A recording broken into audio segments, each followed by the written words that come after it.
नमस्कार।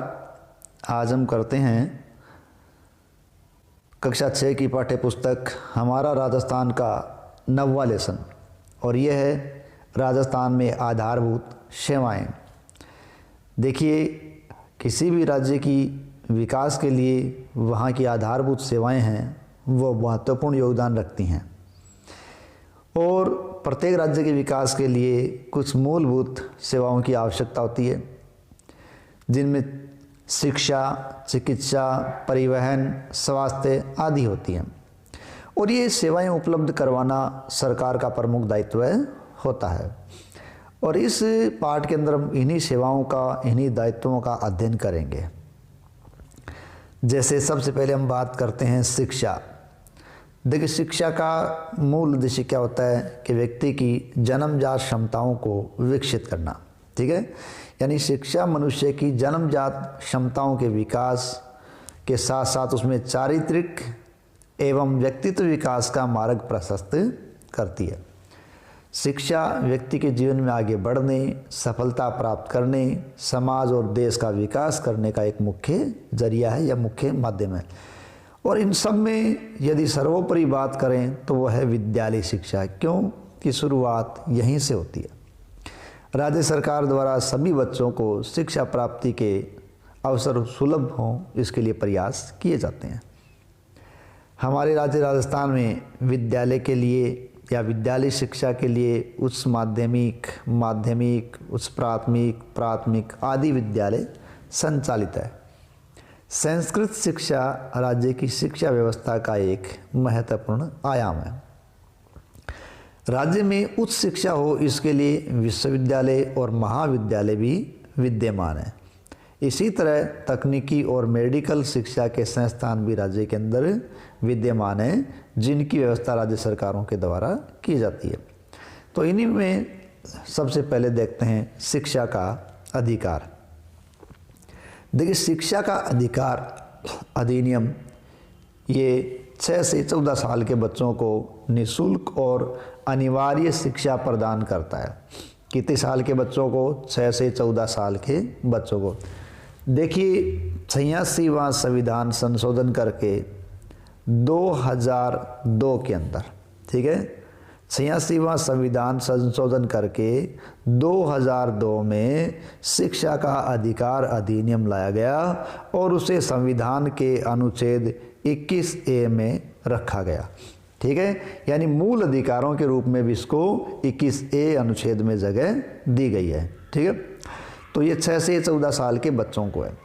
यानी इस अधिकार से तय आयु क्या है? 6 से 14 साल तक के बच्चों को शिक्षा मिलने के समान अवसर मिलते हैं।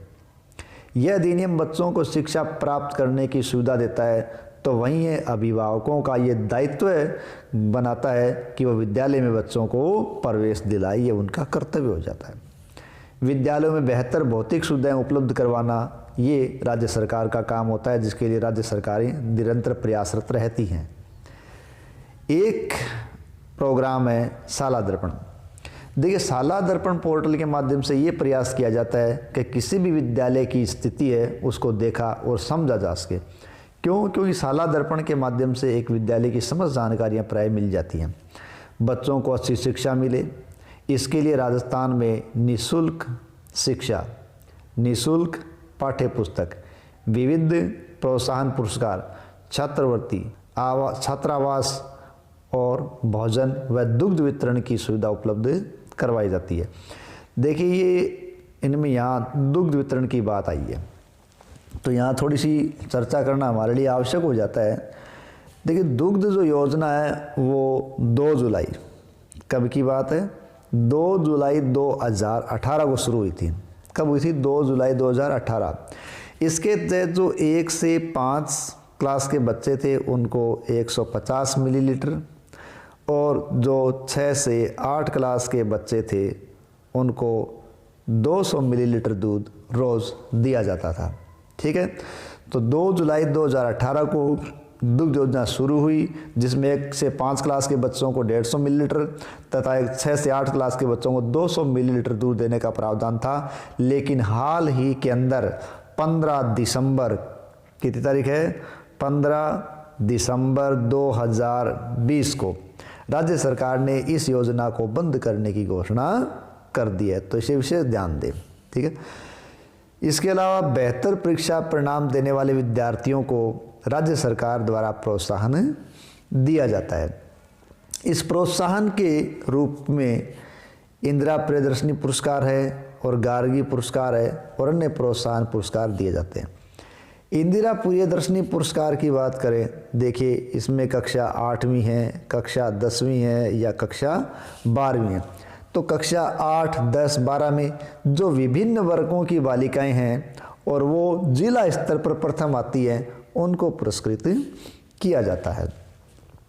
वहीं गार्गी पुरस्कार के रूप में क्या है कि जो बालिकाएं 10वीं क्लास और 12वीं क्लास के अंदर 10वीं और 12वीं क्लास के अंदर 75% से ऊपर अंक प्राप्त करती है, कितने अंक? 75% से ऊपर, उन बालिकाओं को ये पुरस्कार दिया जाता है। इस पुरस्कार के तहत 10वीं क्लास की बालिकाओं को 3000 रुपये और 12वीं क्लास की बालिकाओं को 5000 रुपये देने का प्रावधान किया गया है। ठीक है।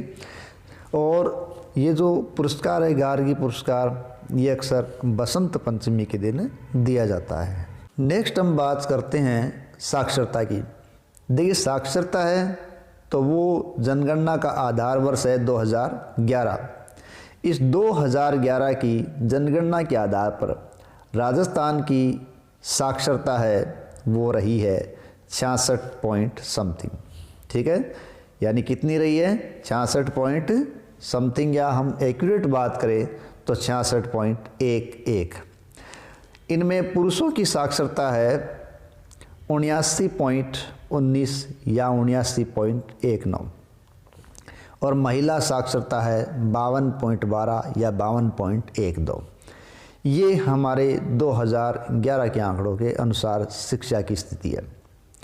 स्वास्थ्य, देखिए स्वास्थ्य सेवा है, उसके अंतर्गत क्या है कि स्वास्थ्य प्रत्येक व्यक्ति के लिए मूलभूत आवश्यकता है।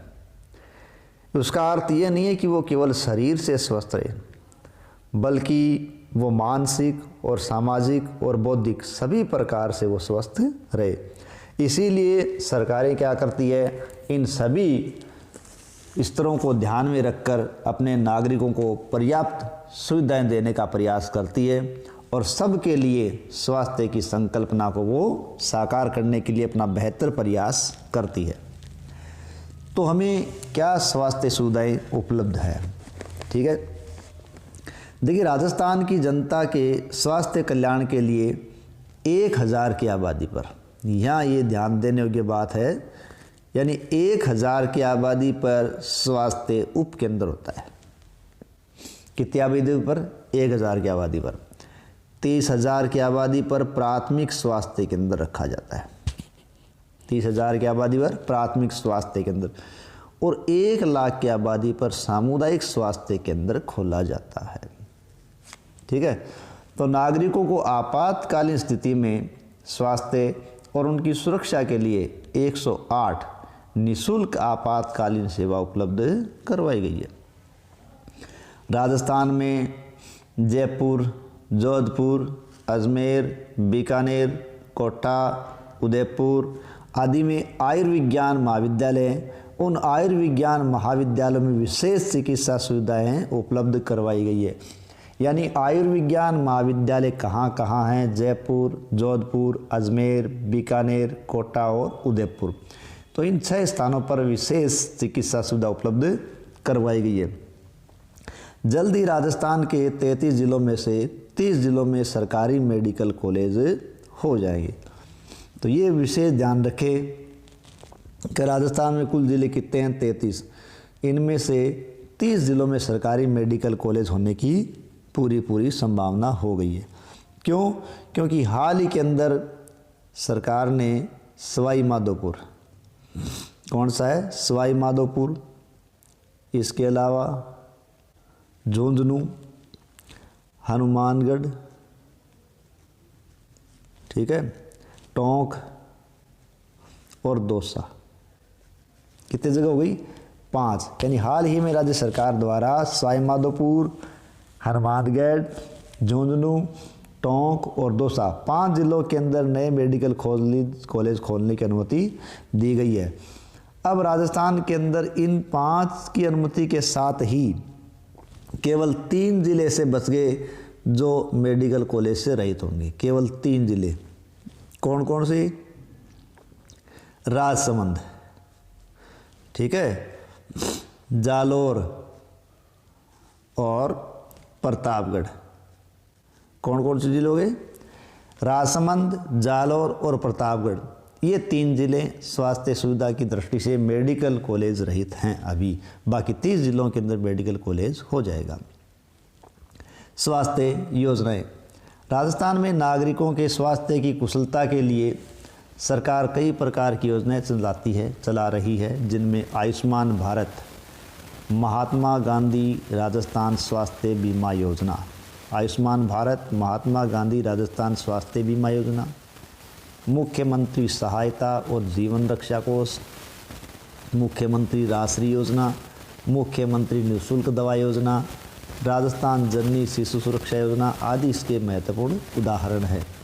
इसी प्रकार राज्य में देखिए क्षय रोग, मलेरिया, अंधता, आयोडीन अल्पता आदि के विकार हैं, एड्स है, आदि रोगों पर नियंत्रण रखने के लिए और कुष्ठ रोगों के उन्मूलन के लिए राष्ट्रीय कार्यक्रम चिकित्सा, स्वास्थ्य और परिवार कल्याण विभाग द्वारा संचालित किए जाते हैं। ठीक है, तो ये स्वास्थ्य कार्यक्रम चल रहे हैं। स्वास्थ्य विभाग के अंतर्गत औषधि नियंत्रण संगठन भी कार्य करता है, जो दवाइयों का विक्रय लाइसेंस और निर्माण लाइसेंस प्रदान करता है। साथ ही कोई दवाएं जो प्रतिबंधित है उनकी सूची भी यही औषधि नियंत्रण संगठन है वो जारी करता है। संचार एवं डाक सेवा यानी संदेशों को भेजने की सेवा। वर्तमान युग है वो सूचना और तकनीकी का एक युग है। इस दिशा में राजस्थान में भी महत्वपूर्ण कदम उठाए गए। समाचार भेजने की प्रक्रिया या दो से अधिक व्यक्ति अपने संदेशों या विचारों का आदान प्रदान करते हैं, ये प्रक्रिया संचार है। टेलीफोन, टेलीविज़न, रेडियो, टेलीग्राफ ये संचार के साधन हैं और नए नए संचार के साधन तकनीकी ज्ञान के बढ़ने के साथ साथ आते जा रहे हैं। राजस्थान में देखिए सूचना तकनीकी विभाग है वो कार्यरत है। सूचना तकनीकी एवं संचार विभाग कार्य है जो नवीन बदलावों के अनुरूप राज्य के तकनीकी विकास के लिए प्रयास करता है। राज्य में सूचना एवं संचार से संबंधित नीति के निर्माण और क्रियान्वयन का कार्य भी विभाग करता है एवं सूचना और तकनीकी से संबंधित सुविधाएं हैं, शर्तें हैं, सीमाएं हैं, उनको तय करने का अधिकार भी सूचना तकनीकी और संचार विभाग के पास है। डाक सेवा। डाक सेवा के माध्यम से नागरिकों को संदेश और सामग्री को आदान प्रदान करने की सुविधा मिलती है। यानी संदेशों को वो एक स्थान से दूसरे स्थान तक भेज सकते हैं, सामग्री भी भेज सकते हैं। संदेशों, सूचनाओं और विविध सामग्री को भौतिक तथा वस्तुगत रूप से वो आदान प्रदान करते हैं। तो ये डाक व्यवस्था का एक महत्वपूर्ण अंग है। डाक एवं संचार विभाग भारत सरकार का एक बहुत ही महत्वपूर्ण निकाय है या विभाग है।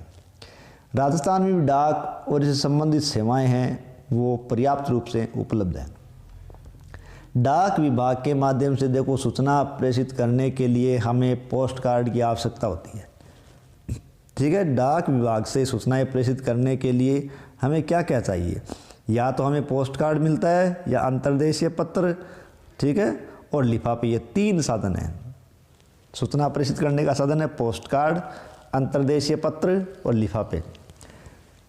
3 साधन है। सामान्य डाक सेवा रजिस्टर्ड पत्र और स्पीड पोस्ट के माध्यम से डाक को पहुंचाया जाता है। या तो सामान्य डाक सेवा से पहुंचाते हैं, या रजिस्टर्ड किया जाता है, या स्पीड पोस्ट किया जाता है। इन 3 माध्यम से इसको पहुंचाते हैं। डाक विभाग के माध्यम से न केवल डाक भेजी जाती है बल्कि बचत खाते और मनी ऑर्डर की सुविधा भी उपलब्ध करवाई जाती है। ऐसी ही एक सुविधा का नाम है सुकन्या समृद्धि योजना।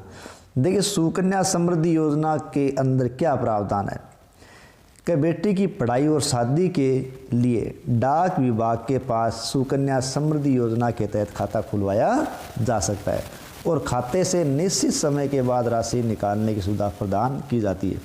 देखिए, इसमें ऐसा प्रावधान है कि 10 साल से पहले तक, यानी जो लड़की है उसकी उम्र 10 साल नहीं होनी चाहिए। 10 साल की होने से पहले उसके नाम से खाता खुलवाया जा सकता है। उस खाते में 250 रुपये से लेकर 1.5 लाख रुपए तक है वो जमा करवाए जा सकते हैं। ठीक है, और ये पैसा है वो 18 साल की उम्र के बाद उसकी शादी होने तक जमा हो सकता है या वो 21 साल की हो तब तक जमा हो सकता है। ठीक है, इसके पश्चात ये नहीं होता। ये महत्वपूर्ण योजना किसके लिए है? बच्चियों के लिए है और डाक विभाग द्वारा ये संचालित होती है। बैंक वो संस्था है जो मुद्रा का व्यवसाय करती है। बैंक मुद्रा के लेन देन द्वारा ब्याज इकट्ठा करती है। व्यक्ति और संस्थाओं द्वारा अपनी बचत है वो बैंक में जमा करवाई जाती है और जो बैंक में हम रकम जमा करवाते हैं, बैंक हमें उस रकम पर ब्याज देते हैं। बैंक ज़रूरतमंद लोगों को लोन भी देता है, ऋण देता है और उस ऋण की राशि पर भी बैंक ब्याज लेते हैं। बैंक में जो जमा राशि है उसको हम ATM के द्वारा, चेक के द्वारा, ड्राफ्ट द्वारा निकाल सकते हैं। इसके अलावा बैंक के अंदर है, बैंक अपने ग्राहकों को लॉकर की सुविधा भी देता है। सभी बैंक है वो रिजर्व बैंक ऑफ इंडिया के नियमों के अधीन ही कार्य करते हैं। सबसे ऊपरी जो बैंक होता है वो रिजर्व बैंक ऑफ इंडिया, जिसके नियमों के तहत इन बैंकों को कार्य करना पड़ता है। नेक्स्ट, परिवहन सेवा। देखिए, किसी राज्य के औद्योगिक विकास और व्यापार के लिए वहाँ का जो परिवहन तंत्र है वो सुदृढ़ होना आवश्यक है। राजस्थान में सड़क, रेल और वायु तीनों प्रकार के परिवहन साधन हैं, यानी सड़क, रेल और वायु तीनों प्रकार के साधन राजस्थान के अंदर है, लेकिन राजस्थान में कोई बंदरगाह नहीं है। सड़क परिवहन, देखिए परिवहन के साधनों में सबसे मुख्य साधन सड़क परिवहन ही होता है, क्योंकि वो सब जगह सुलभ हो सकता है। राजस्थान राज्य परिवहन निगम 1 अक्टूबर 1964 में स्थापित किया गया। राजस्थान राज्य परिवहन निगम कब स्थापित हुआ? 1 अक्टूबर 1964। राजस्थान में सड़कों की सर्वाधिक लंबाई की बात करें तो वो है जोधपुर के अंदर, और सबसे कम की बात करें तो धौलपुर के अंदर। राजस्थान में सड़कों की सर्वाधिक लंबाई वाला जिला जोधपुर और न्यूनतम लंबाई वाला जिला धौलपुर। NH 15 राज्य का सबसे लंबा राष्ट्रीय मार्ग है, जबकि सबसे छोटा राष्ट्रीय मार्ग है 71B। यानी राज्य का सबसे लंबा राष्ट्रीय मार्ग NH 15, सबसे छोटा 71B। रेल परिवहन, रेल है वो माल परिवहन, ठीक है, यात्री परिवहन दोनों दृष्टि से मुख्य है। राजस्थान में रेलवे के 2 जोन हैं, उत्तर पश्चिम और पश्चिम मध्य रेलवे। राजस्थान में रेलवे के कितने जोन हैं? 2, उत्तर पश्चिम रेलवे और पश्चिम मध्य रेलवे। जबकि रेलवे के 5 मंडल है, जिनमें जयपुर, जोधपुर, अजमेर, बीकानेर और कोटा है। जयपुर, जोधपुर, अजमेर, बीकानेर, कोटा।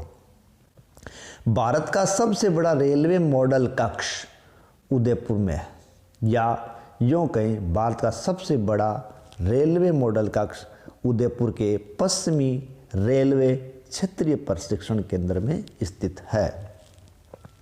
नेक्स्ट है वायु परिवहन। ठीक है, देखिए वायु परिवहन के अंदर लगातार विकास चल रहा है। राज्य में जयपुर, जोधपुर, उदयपुर, कोटा, अजमेर आदि राज्य की सेवा से या यूँ कहीं आदि वायवीय सेवा से जुड़े हुए क्षेत्र हैं। कौन कौन से?